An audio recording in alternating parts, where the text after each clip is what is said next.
Well, I think when we think about why is Airbnb a design-led business, there's a couple reasons. The first is that's where we were born. Brian and I graduated from Rhode Island School of Design. I studied industrial design and graphic design, and I met Brian in the industrial design department. And in fact, we forged our friendship working on design together through this joint project. What that means to me is that design's in our DNA. It's not something that we think about adding on afterwards. It's not something that we hired for eventually. It's something that has always been a part of who we are and how we think about things. Having founders as designers means an expectation of a great deal of rigor around the things we make and anything that sort of comes out of Airbnb that's branded as Airbnb. And I think we're really lucky for that because it sets the bar incredibly high for all output. And every decision is questioned.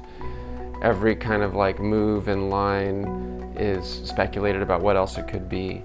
So all of our conference rooms are replicas of listings from around the world. We are always searching to try and find like sort of wide-flung spaces or spaces that are new and emerging markets that we're trying to grow.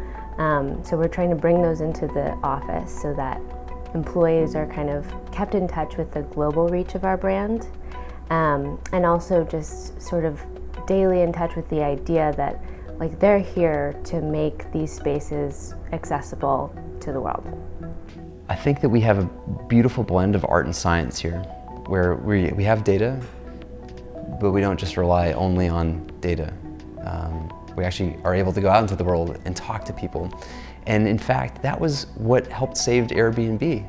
In the early days, things were failing miserably. People weren't using our service.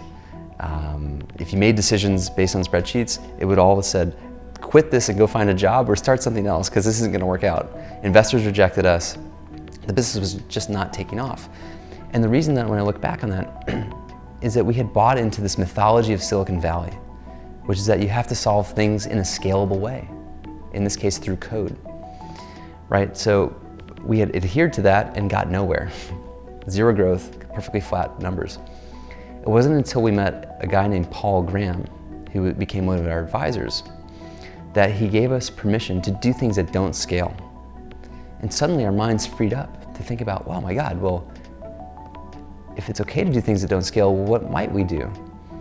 And in that conversation, we're looking through the search results of New York City. We had 30 hosts at the time, and we discovered a pattern. The pattern was that hosts had terrible photos. I mean, they were taken at night with camera phones, they were super blurry, you couldn't see what you were paying for. So not surprisingly, people weren't using our service. And we think to ourselves, we know how to solve this problem. Let's do something that doesn't scale. Let's go rent nice cameras, fly to New York, and take free photos of our host listing for them. So that weekend we bought tickets, flew to New York, and started meeting our community.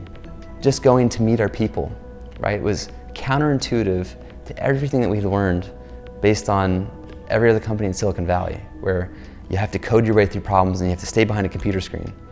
And you know, we learned a very valuable lesson, that it's okay to do things that don't scale. It'll teach you, you'll learn from it. And eventually you can figure out how to scale it. So in fact, today we have over 4,000 photographers globally taking photos of host apartments. So we actually have figured out how to scale that, but it all started with us knocking door to door in Manhattan and Brooklyn. What's really amazing about Airbnb is that you're plopped down into a neighborhood that's filled with real people that genuinely live there, and there's just the nuances of like daily life that you start to pick up on, and that starts to tell you about the culture and what's important to the people that live in a city or a country. And I think that at its core is how Airbnb has really changed travel. I think that being able to stay in the middle of a neighborhood and be, you know, one of two travelers, maybe in like a 4-block radius, is like such a different experience. The neighborhood's not for tourists, you know, and it's not oriented to this kind of mass market mindset. I can't say that we know every single issue that we're going to face that go along with those scaling challenges. And the reason is that we have found ourselves at the forefront of a new industry that's emerged. And you know, there's not a lot of examples that you can turn and look to your left or right and say, well, how did they do it? how did that other company from before us figure that problem out? So in many ways, we're having to figure things out on the fly. And to me, the role that design plays in that isn't necessarily in designing a specific thing. This is actually an example where I'd say design is used to create a culture and in a condition where people can be their most creative. Because in my mind, I believe the only way we'll overcome those challenges that are ahead for us that we haven't yet seen because no one's ever been at this scale before for the business that we do. The best way to prepare ourselves for that is to design a culture and an environment where people can be their most creative.